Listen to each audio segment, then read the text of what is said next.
SERP MEPMA విలీనం రాష్ట్ర ప్రభుత్వంలోని మహిళా అభివృద్ధి లక్ష్యం అధికారులు సిబ్బంది విభజనపై త్వరలో విధి విధానాలు 17-18 ఏళ్ల బాలికలకు కిషోర బాలికల సంఘాలు స్త్రీల ఆర్థిక స్వావలంబనకు ఇందిరా మహిళా శక్తి మిషన్ అంటూ చూస్తున్నాం సెర్ప్ మెప్మా ఈ మహిళా సంఘాలకు సంబంధించినటువంటి ఆర్గనైజేషన్ వీటిని విలీనం చేసే దిశగా మరి ప్రభుత్వం నిర్ణయం తీసుకోవడం తెలుస్తోంది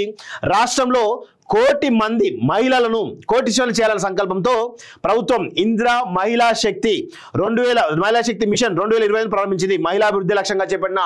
ఈ పథకంలో భాగంగా పట్టణ గ్రామీణ ప్రాంతాల్లోని మహిళా స్వయం సహాయక సంఘాలను ఒకే గొడుగు కిందకి తీసుకురావాలని నిర్ణయించింది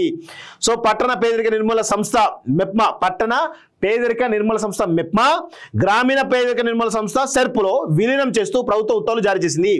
ఇప్పటి వరకు మహిళల కోసం చేపట్టే కార్యక్రమం వేరువేరుగా పనిచేసినటువంటి సెర్ప్ మెప్మా